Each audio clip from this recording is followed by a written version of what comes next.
जोहार दोस्तों, मैं स्मृति ऐश्वर्य आप सभी का स्वागत करती हूं आपके अपने YouTube चैनल स्टडी विद स्मृति में। आज के इस क्लास में आप लोग झारखंड के करंट अफेयर्स पढ़ेंगे और ये सभी स्टूडेंट के लिए हेल्पफुल हो जाएगा जो जेपीएससी और जेएसएससी की तैयारी कर रहे हैं।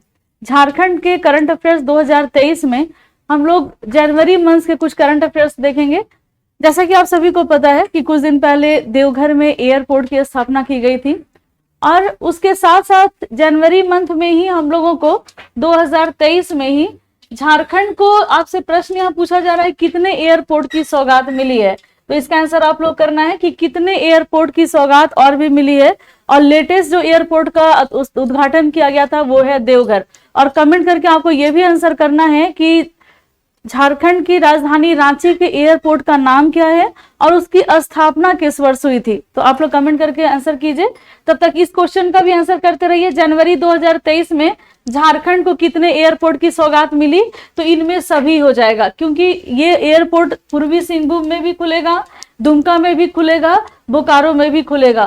लेकिन अब देखिए दोस्तों, ये जो एयरपोर्ट बनाया जा रहा है वो किस योजना के तहत ये सारे एयरपोर्ट बनने वाले हैं। सीमा दी, कितना जूम है ये, देख रहे हैं तो सही कीजिए। तो अच्छा नहीं है, हमको लगा वही आगे बैठे हुए। अशोक को बोलो तो पूरा जूम है ये वीडियो। हाँ हाँ, नहीं दिख रहा है ये तो, अभी तो जूम किए हैं। ये सही है? नहीं नहीं, ना लिखा हुआ है।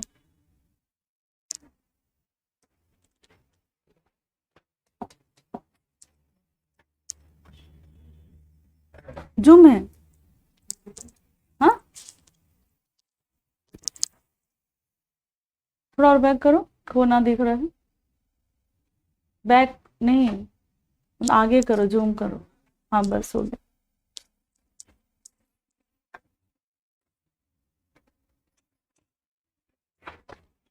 जोहार दोस्तों, मैं स्मृति ऐश्वर्य आप सभी का स्वागत करती हूँ आपके अपने YouTube चैनल स्टडी विद स्मृति में। आज के इस वीडियो में आप लोग जानेंगे झारखंड के करंट अफेयर्स को और ये जनवरी 2023 मंथ के करंट अफेयर्स हैं और बहुत ही इंपॉर्टेंट हो जाता है सभी स्टूडेंट के लिए जो जेएसएससी के थ्रू जितनी भी वैकेंसी आ रही है या जेपीएससी के थ्रू जितनी भी वैकेंसी आ रही है उसकी तैयारी कर रहे हैं।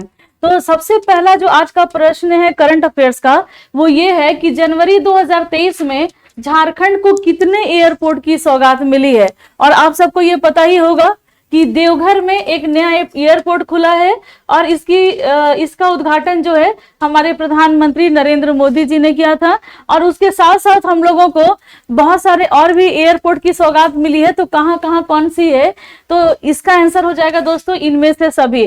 जैसे कि ये एयरपोर्ट हम लोगों को नया नया एयरपोर्ट मिलेगा झारखंड को पूर्वी सिंहभूम में, दुमका में और फिर बोकारो में। दोस्तों अगर आप झारखंड की तैयारी कर रहे हैं और नई नई तैयारी कर रहे हैं तो आपको ये जानना जरूरी है कि झारखंड में ये सभी जगह पर कहां पर हैं। और ये भी आप सभी आंसर कीजिएगा कि झारखंड की राजधानी रांची के एयरपोर्ट का नाम क्या है और किस वर्ष इसकी स्थापना हुई है। चलिए अब हम लोग जाने किस किस जगह पर नया नया एयरपोर्ट बन रहा है। ये है दोस्तों कौन सा जगह, तो ये है पूर्वी सिंहभूम और दुमका में इस जगह पर एक एयरपोर्ट बन रहा है, ये है दुमका। और एक और जगह बोकारो, तो बोकारो जो है ये पश्चिम बंगाल के साथ सीमा साझा करता है और यहाँ पर बिहार का शेफील्ड किसको कहा जाता है, तो आप सभी कमेंट करके आंसर जरूर करेंगे। ये हो जाएगा बोकारो में, दुमका में और पूर्वी सिंहभूम में। पूर्वी सिंहभूम में भी ढाल भूमि का क्षेत्र है, वहां पर ये एयरपोर्ट बनने वाला है। थोड़ा सा और भी डिटेल हम लोग जानते हैं दोस्तों। ये जो एयरपोर्ट बनेगा ये एयरपोर्ट कौन सी योजना के तहत बनेगा, तो एक भारत सरकार की तरफ से एक योजना चलाई जा रही है, उस योजना का नाम है उड़ान योजना। थोड़ा सा हम लोग चलिए, क्योंकि हम लोगों का ये जो हम लोगों का सीरीज चल रहा है इसमें आप लोग करंट अफेयर्स के साथ साथ झारखंड की योजनाओं को भी कर रहे हैं। तो ये चूंकि केंद्र सरकार की योजना है उड़ान योजना, थोड़ा सा हम लोग इसके बारे में भी जानते हैं। उड़े देश का आम नागरिक, क्या है इस उड़ान योजना का मकसद, उड़े देश का आम नागरिक जैसा कि एक स्लोगन भी आया था कि हवाई चप्पल से एयरपोर्ट तक, मतलब आप बहुत पहले इस तरीके के सबके मन में ये बात चलता था कि अगर आपके पास बहुत ज्यादा पैसा है और बहुत रिच फैमिली से हैं तो ही आप एरोप्लेन पर चढ़ सकते हैं, क्योंकि बहुत ही वो खर्चीला होता था। लेकिन आज के समय में आप देखेंगे कि एक आम आदमी भी एरोप्लेन की जो उड़ान है वो ले लेता है, क्योंकि इसको बहुत ही सरल और सुगम बना दिया गया है और खर्चीला भी ये कम हो गया है। तो ये योजना आई है पूरे विश्व में, इस तरीके की एक अनोखी पहल भारत सरकार के द्वारा की गई। उड़ान यानी कि उड़े देश का आम नागरिक, मोदी सरकार का क्षेत्रीय कनेक्टिविटी, आसपास के जो क्षेत्र हैं उन सब के साथ कनेक्टिविटी हो, इसके लिए दुनिया में इस तरह की ये पहली योजना। साथ ही साथ योजना की पहली उड़ान भरी गई थी 2017 ईस्वी में, और इस विमान से 500 किलोमीटर की 1 घंटे की यात्रा और हेलीकॉप्टर से 30 मिनट की यात्रा के लिए किराए की सीमा 2500 रुपए। और ये इस योजना के बाद से अब हम लोगों को हवाई जहाज का सफर जो हो गया है आम आदमी के लिए भी बहुत ही आसान हो गया है। रियायत, क्षेत्रीय कनेक्टिविटी और विकास। तो आपने उड़ान योजना के बारे में जाना। अब हम लोग अगले प्रश्न पे आते हैं जो झारखंड के करंट अफेयर से है। प्रश्न आपके सामने ये है कि निम्न में से किसके द्वारा झारखंड में 2200 मेगावाट क्षमता का सौर ऊर्जा प्लांट की शुरुआत की गई है? ऑप्शन नहीं दिए हैं मुझे नहीं दिख रहा है ऑप्शन, तो लगा कि आंसर ही केवल दे दिए। निम्न में से किसके द्वारा, क्या होगा आंसर बताइए आप लोग, कि किसके द्वारा झारखंड में 2200 मेगावाट क्षमता का सौर ऊर्जा प्लांट का जो सौर ऊर्जा फ्लोटिंग प्लांट का उद्घाटन मतलब किया जा रहा है। अभी हम लोग इसको शुरुआत करेंगे झारखंड में, तो किसके द्वारा किया जा रहा है? दामोदर घाटी निगम, डीवीसी की स्थापना कब हुई थी? 1948 ईस्वी में इसकी स्थापना हुई थी। अमेरिका में एक टेनेसी नदी घाटी परियोजना चलाई जा रहे थे, उसी के तर्ज पर भारत में सबसे पहला जो एक बहुउद्देशीय नदी घाटी परियोजना चलाई गई, वो सबसे पहली परियोजना यही थी। वो कौन सी थी? ये डीवीसी यानी कि दामोदर घाटी निगम या दामोदर घाटी परियोजना। और इसी का जो मुख्यालय है वो आपको कहाँ मिलेगा? तो ये आपका मुख्यालय है कोलकाता में। अब इसके द्वारा सौर पावर प्लांट की लगाई जा रही है 2200 मेगावाट का, लेकिन कोई एक ही जगह पर यह प्लांट नहीं लगाया जा रहा है, अलग अलग क्षेत्रों में। जैसे कि मैथन बांध कौन सी नदी पर बना हुआ है? मैथन बांध बराकर पे। जनवरी 2023 की ये घटना है। और झारखंड में अब बिजली उत्पादन होगा सौर ऊर्जा से, यानी कि सूर्य के प्रकाश से। आइए, सूर्य की प्रकाश से ये उसका हम लोग बिजली जो है उसको निकाल सकेंगे और हम लोग बॉल जो है वो जला सकेंगे। और इसकी पहल बहुत ही अच्छी दामोदर घाटी निगम की तरफ से। 2200 मेगावाट। तो यहां से भी प्रश्न पूछा जाता है कि कितने मेगावाट का प्लांट ये बनाया जा रहा है, किन किन जगहों पर ये बनेगा और कितने कितने मेगावाट का। तो देखिए, ये जो मैथन और लुगुबुरु का पहाड़ कहां पर है? लुगुबुरु का पहाड़ झारखंड में, बोकारो में। तो लुगुबुरु पहाड़ पर भी 1500 मेगावाट का एक संभावना है कि आने वाले समय में वहां भी सोलर पावर प्लांट की स्थापना की जाएगी। ये 1500 मेगावाट का होगा। हम लोग ये जाने कि किस किस जगह पर कितना कितना। तो मैथन किस नदी पर है? बराकर नदी पर। और यहाँ पर 600 मेगावाट का प्लांट बनाया जाएगा।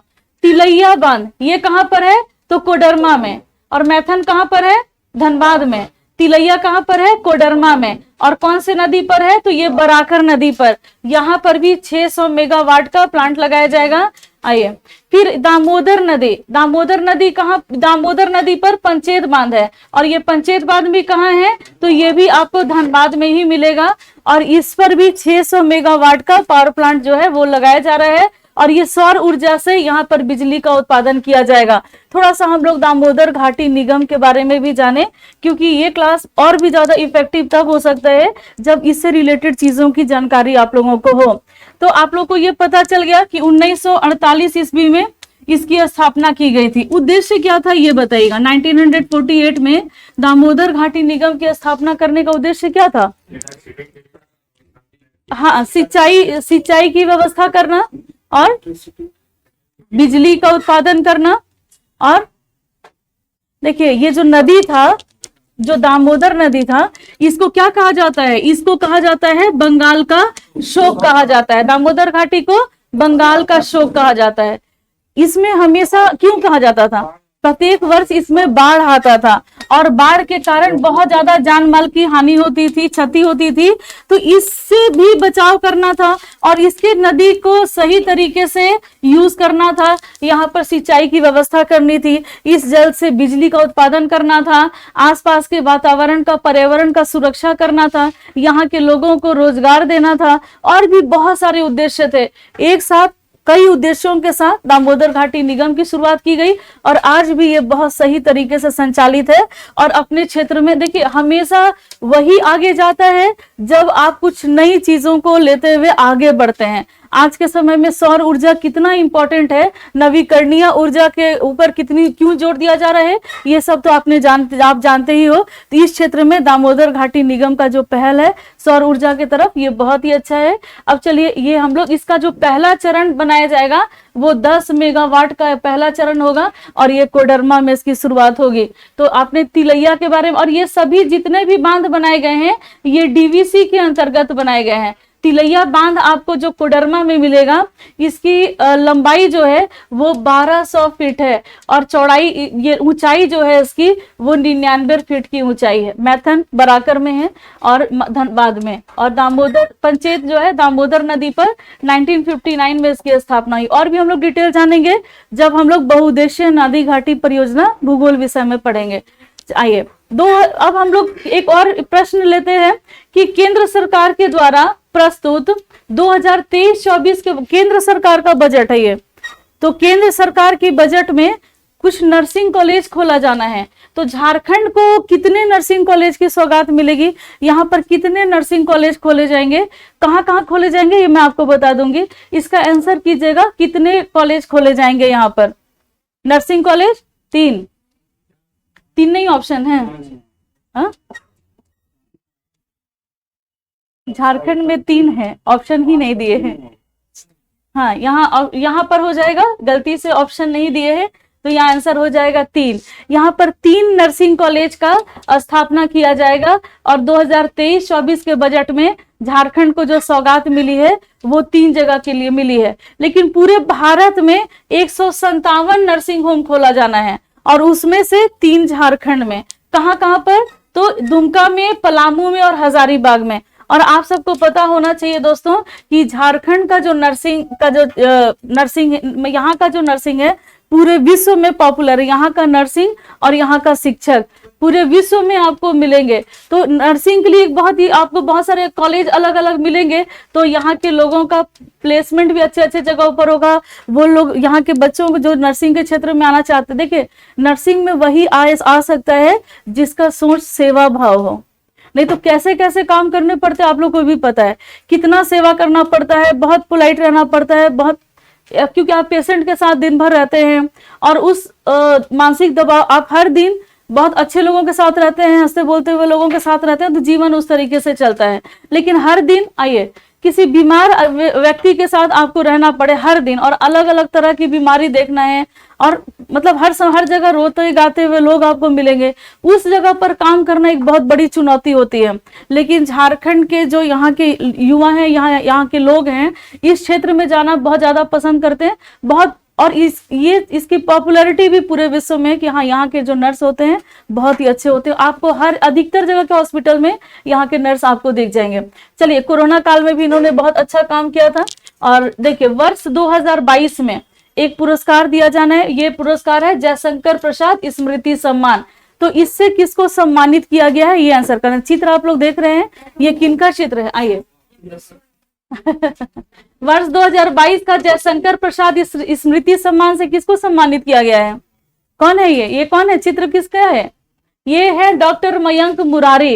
ये लेखक है और ये झारखंड से संबंधित है। घर इनका रांची में है, ये रांची में है इनका घर। और ये लेखक है और बहुत बड़े लेखक हैं, अच्छे लेखक है, तब इनको कौन सा सम्मान मिला है? जयशंकर प्रसाद स्मृति सम्मान। इस सम्मान के बारे में हम लोग और भी डिटेल जानेंगे, लेकिन पहले हम लोग, आप लोग को पता है कि इस क्लास में प्रमुख व्यक्तित्व की भी हम लोग चर्चा करते हैं। इसमें हम लोग डॉक्टर मयंक मुरारी जो है, इनकी किताबों के बारे में जाने, कौन कौन सी रचनाएं जो बहुत पॉपुलर है इनकी। तो झारखंड की लोक कथा, ये मयंक मुरारी की लिखी पुस्तक है। फिर एक किताब है इनका पुरुषोत्तम की पद यात्रा, ये किताब इन्होंने लिखा है। झारखंड के अनजाने खेल, ये भी किताब इनके द्वारा ही लिखा गया है, डॉक्टर मयंक मुरारी। और ये अभी रांची के ही निवासी हैं और इनको ये सम्मान मिला है। तो ये केवल इनके लिए गौरव की बात नहीं है, हम लोगों के लिए भी गौरव की बात है कि झारखंड के ऐसे व्यक्ति जिनको इतना बड़ा सम्मान मिला, और ईश्वर करे कि और भी बहुत सारे सम्मान मिले। अब चित्र देखिए यहाँ पर हम लोग जानेंगे एक योजना के बारे में। जैसा कि कोर्स आप लोग जान रहे हो, इस सीरीज में मैं योजना भी आप लोग को करा रही हूँ। तो चलिए हम लोग एक योजना के बारे में जानेंगे, और यही योजना है झारखंड ई कल्याण छात्रवृत्ति योजना। तो यहाँ इससे प्रश्न है कि अगर कोई आर्थिक रूप से कमजोर है तो उसके लिए, और वो भी किस वर्ग के छात्रों के लिए, झारखंड ई कल्याण छात्रवृत्ति योजना की शुरुआत की गई है, किस वर्ग के बच्चों के लिए है। तो यहाँ ऑप्शन दिया हुआ है 10वीं पास, 12वीं पास, 8वीं पास या ग्रेजुएट। हाँ, गलत आंसर होगा। हाँ, तो फिर गलत करके आ जाते हैं ना। तो देखिए इसका आंसर हो जाएगा 10वीं पास। और 10वीं नाम का एक मूवी आया था, आप लोग देखे थे? अच्छा था, हम हॉस्पिटल में थे तब इस मूवी को देखे थे। 10वीं, कौन हीरो था उसमें? अभिषेक बच्चन। पिक्चर अच्छा था, बहुत ही अच्छी मूवी थी। तो 10वीं पास पिक्चर 10वीं पास बच्चों को इस योजना का लाभ मिलेगा। और ये योजना है झारखंड ई कल्याण योजना। अब थोड़ा सा हम लोग इस योजना के बारे में जाने कि देखिए, और इस तरीके की योजना क्यों लाई गई है। अक्सर ऐसा होता है ना दोस्तों कि बच्चे जो हैं मैट्रिक इंटर तो कर रहे थे, मैट्रिक कर लिए या फिर पढ़ाई अपना खत्म किए, लेकिन आगे की पढ़ाई आगे का जो पढ़ाई होता है वो बहुत ज्यादा खर्चीला होता है ना। उस खर्च को पूरा करने के लिए ये क्या किया जाता है, झारखंड सरकार के तरफ से अलग अलग तरह की योजनाएं लेकर के आई जाती हैं। तो इसी क्रम में ई कल्याण योजना आया हुआ है, एक छात्रवृत्ति योजना है। इसके लिए बच्चों को कोई एग्जाम देना होता होगा और उसके बाद उसमें निकलते होंगे तो उनको छात्रवृत्ति मिलती होगी। और छात्रवृत्ति भी कितने से कितने तक, एग्जाम नहीं देना होता है। चलिए, इसका भी मैंने देखा नहीं है, लेकिन फॉर्म भरना हो तो मुझे लगता है इसके लिए एग्जाम भी लिए जाते होंगे। तो इसके लिए क्या किया जाता है, फॉर्म भरा जाता है और इसमें 19,000 से कितना, 19,000 से लेकर के 90,000 तक की छात्रवृत्ति इसमें मिल जाती है।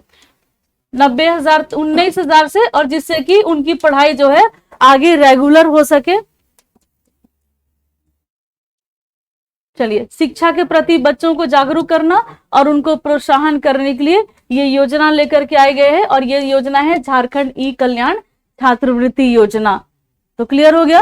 तो ये था आज का करंट अफेयर्स और झारखंड की योजना से संबंधित कंटेंट। और चलिए एक बार रिवीजन करा दें। चलिए रिवीजन करा देते हैं आप लोग को। देखिए, सबसे पहले तो अगर आप लोग भी टेस्ट देना चाहते हैं तो एक निर्धारक बैच है जिसमें आप लोगों जो है जेएसएससी सीजीएल का, यहाँ पर 20 दिया हुआ लेकिन 20 नहीं, 50 टेस्ट जो है वो आप लोग दे सकते हैं। अगर ऑफलाइन भी है तो भी आप दे सकते हैं। 50 टेस्ट आपको यहाँ पर मिलेगा मात्र 99 रुपए में। धुरीना ऐप पर आप ये टेस्ट ले सकते हैं। अगर आप जेएसएससी का खोटा का टेस्ट लेना चाहते हैं, मात्र 99 में यहाँ 20 टेस्ट मिल रहा है, ये आप ले सकते हैं। नाम इसलिए दे दिया गया है कि आपको ये टेस्ट ढूंढने में दिक्कत ना हो। और इसको मैंने बोला है कि शुरुआत में ही लगा देने के लिए, क्योंकि बच्चों को ये टेस्ट देखने में दिक्कत होती है। अगर आप नागपुरी ले रहे हैं तो यहाँ भी 20 टेस्ट है, 99 का है, और मात्र 99 रुपए में आपको ये टेस्ट मिल जा रहा है। और टेस्ट दोस्तों इस तरीके से आपको देना चाहिए कि जहां टेस्ट दिखे दे देना चाहिए। ये नहीं कि ये नहीं देंगे वो नहीं देंगे, उसमें सिलेक्शन आपको नहीं करना है। आपको जो टेस्ट दिख रहा है, चाहे वो फ्री मिल रहे हैं या पेड मिल रहे हैं, आपको वो टेस्ट देना है। जितना प्रैक्टिस आप लोग करेंगे आपकी तैयारी उतनी अच्छी होगी। पिछली बार टेस्ट में आप लोग की संख्या बहुत कम थी। क्यों कम थी ये बताइए? टेस्ट मजबूरी है मेरा लेना, इसलिए कि आप लोग का रिजल्ट निकाल के लेकर के आना है। नहीं दीजिएगा तो रिजल्ट नहीं आएगा। आप लोग को लग रहा है कैसे ही आ जाएगा। बच्चे टेस्ट जितना लगाएंगे उतना ही आपका रिजल्ट अच्छा होगा। चलिए हम लोग आगे जानते हैं करंट अफेयर्स का आज क्वेश्चन कौन कौन सा सॉल्व किए, आंसर करते जाइएगा। जनवरी 2023 में झारखंड को कितने एयरपोर्ट की सौगात मिली है? 3 एयरपोर्ट यहाँ पर बनना है। कहाँ कहाँ बनना है? पूर्वी सिंहभूम, दुमका और बोकारो, 3 जगह पर ये एयरपोर्ट बनना है। बिल्कुल सही। किस योजना के तहत? तो उड़ान योजना है उसके तहत। चलिए अब हम लोग अगला प्रश्न देखिए, कितनी खुश है ये। कम खर्च में एरोप्लेन का सफर करने वाली है। और विदेश में मैंने सुना है कि जैसे मेरी देवरानी जो है कनाडा में रहती है, तो वो बता रही थी कि हम लोग को ट्रेन बस का सफर जो था महंगा होता है और फ्लाइट का सफर थोड़ा सस्ता होता है। तो वो दिन भारत में कब आएगा, और आएगा तो कितना अच्छा लगेगा। लेकिन आज भी ये सपना आप साकार कर सकते हैं कम खर्च में। जितना खर्चीला होता था उतना खर्चीला अब का फ्लाइट का सफर नहीं रह गया है। चलिए अब हम लोग ये उड़ान योजना है, इसके तहत झारखंड में ये सपना भी आपका कामयाब होने वाला है। देखिए अब ये अगला प्रश्न है कि निम्न में से किसके द्वारा झारखंड में 2200 मेगावाट क्षमता का सौर ऊर्जा प्लांट की शुरुआत की जा रही है? यहीं पर आंसर दिया हुआ है, डीवीसी। इसका लोगो बना हुआ है डीवीसी का। दामोदर घाटी निगम का मुख्यालय कहाँ पर है? कोलकाता में है। आंसर यही दिया हुआ है। चलिए आप ऐसे बहुत बार ऐसा होता है ना, क्वेश्चन पूछा जाता है एग्जाम में, तो कुछ क्वेश्चन इस तरीके से आ जाते हैं जो दूसरे जगह आया रहता है क्वेश्चन उसी क्वेश्चन पेपर में, लेकिन उसके आंसर भी उससे रिलेटेड कोई और भी क्वेश्चन पूछा रहता है, उसी पेपर में आंसर रहता है। तो थोड़ा उससे भी आप लोग आंसर कर सकते हैं। जैसे यहाँ दे दिया, देखिए लोगों में ही दे दिया है। यहाँ पर दिया हुआ है कि चलिए ये सब आपको नहीं पूछना है, रिवीजन कर रहे हैं। केंद्र सरकार के द्वारा प्रस्तुत 2023-24 के बजट में झारखंड में कितने नर्सिंग खोले जाएंगे? नर्सिंग 3। क्या कहाँ पर खोले जाने हैं? हजारीबाग, दुमका और पलामू, ये 3 जगह पर ये नर्सिंग कॉलेज खोले जाएंगे। अगला प्रश्न है कि 2022 का जयशंकर प्रसाद स्मृति सम्मान किसको सम्मानित किया गया है? क्या नाम है इनका? डॉक्टर मयंक मुरारी। ये चित्र आप लोग देख लिए, कहीं भी देखिएगा पहचान लीजिएगा ना। हाँ, मान लीजिए कि रांची के ही हैं, तो आप लोग तो रांची में रह रहे हैं, तो रांची में दिख जाएंगे तो आप लोग पहचान लीजिएगा ना कि हाँ ये मयंक मुरारी है। और इनकी किताब कौन है? किताब से क्वेश्चन पूछ दिया था, तो हाँ क्वेश्चन किताब याद रखिएगा। झारखंड की लोक कथाएं, डॉक्टर मयंक मुरारी। पुरुषोत्तम की पद यात्रा, डॉक्टर मयंक मुरारी। और झारखंड क्या लिखा हुआ है? झारखंड के अनजाने खेल, तो डॉक्टर मयंक मुरारी। ये सब तरह का खेल आप लोग खेले हैं स्कूल टाइम में? अभी तो बदमाशी करेगा, उठ जाएगा, खड़े हो जाएगा जल्दी से, बस वो उछल के गिर जाएगा। चलिए तो ये सब खेल हैं जो बचपन के हैं, और याद आता है वो दिन तो बहुत अच्छा लगता है, नहीं? हाँ, गंदा होता था कपड़ा, कोई बात नहीं, ऐसे दाग हो या वैसे दाग हो, सर्फ एक्सल है ना। हाँ, दाग अच्छे हैं। चलिए झारखंड ई कल्याण छात्रवृत्ति योजना से प्रश्न है कि आर्थिक रूप से कमजोर किस वर्ग के छात्रों के लिए झारखंड ई कल्याण छात्रवृत्ति योजना की शुरुआत की गई? इसमें फॉर्म भरना होता है छात्रवृत्ति के लिए, और झारखंड का निवासी होना चाहिए। और ये देखिए 10वीं पास हो जाएगा, क्या आंसर हो जाएगा? 10वीं पास। कितना रुपया मिलेगा? तो 19,000 से लेकर के 90,000 रुपए तक का उसको छात्रवृत्ति मिल सकती है। तो ये बहुत अच्छी पहल है, इसलिए कि बच्चों को जागरूक करना है ताकि आगे की शिक्षा ले सके। अगर जो बच्चे आगे की शिक्षा लेना चाहते हैं अच्छा वाला, तो उनको प्रोत्साहन मिल सके सरकार की तरफ से। तो इसके लिए ये छात्रवृत्ति योजना, और सब प्रॉब्लम जानते हैं कहाँ होती है? बहुत लोगों को इस तरीके की योजनाओं के बारे में जानकारी नहीं होती है, इस वजह से वो इसका लाभ नहीं ले सकते। क्योंकि योजना तो आती है, तो आप पढ़ रहे हैं, हम लोग पढ़ा रहे हैं, हम लोग इसको जान रहे हैं, लेकिन जो किसान के बच्चे हैं, किसान ना टीवी देख रहे हैं और ना ही उनको इतना कुछ पता चल रहा है कि हाँ कौन सा योजना आ रहा है। उनके बच्चे जो केवल स्कूल आ रहे हैं, जा रहे हैं और किसी तरह से मुश्किल से पढ़ाई कर पा रहे हैं, तो वो लोग उतने जागरूक नहीं होते हैं। अब जैसे कि मेरा बेटा है, आपको पता है मैट्रिक का एग्जाम दिया है, तो अब उसको है कि आगे उसको क्या करना है, क्या नहीं करना है, उसका पहले से पूरा प्लानिंग है। और वो आज के समय में वो हर एक चीज मेरे को कॉल करता है, मम्मी ये योजना है, वो योजना है, देख लो इसको, थोड़ा सा देख लो, इसमें कैसे अप्लाई होगा, वो खुद ही बताता है। तो इसीलिए मैं आप लोगों से कहना चाहती हूँ कि आपको अब खुद जागरूक होना होगा। किसी के ऊपर डिपेंड अगर आप रहिएगा तो पीछे हो जाइएगा। तो बच्चे, चूंकि आज के समय में पहले के 10वीं के बच्चे में और आज के 10वीं के बच्चे में अंतर है, तो अगर आज के 10वीं के आप बच्चे हैं तो आपको खुद जागरूक होना होगा अपने जीवन के लिए कि आपको अपने जीवन में क्या चाहिए। और बहुत सारी ऐसी छात्रवृत्ति योजनाएं झारखंड में चलाई जाती हैं झारखंड सरकार के द्वारा, जिसका लाभ यहाँ के बच्चे ले सकते हैं। तो आज के समय में बस इतना ही, मिलते हैं हम लोग नेक्स्ट वीडियो में, लेते हैं आपसे विदा। धन्यवाद। अच्छा लगा हो कमेंट कीजिएगा अच्छे से, और कुछ इंप्रूवमेंट करना होगा तो वो भी बताइएगा क्या इंप्रूव करें इसको, और ताकि और भी ज्यादा इफेक्टिव हो क्लास। तो आज बस इतना ही, फिर मिलते हैं हम लोग नेक्स्ट क्लास में।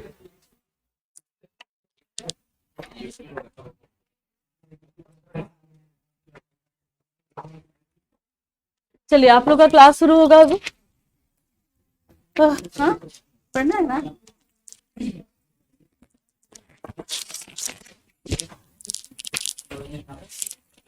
हिस्ट्री चल रहा था ना, हिस्ट्री में कहाँ तक थे?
चलिए क्लास लग रहा है, तब तक आप लोग एग्जाम कीजिएगा। इतिहास है ना नोट्स, एक बार रिवीजन कीजिए तो सुनो।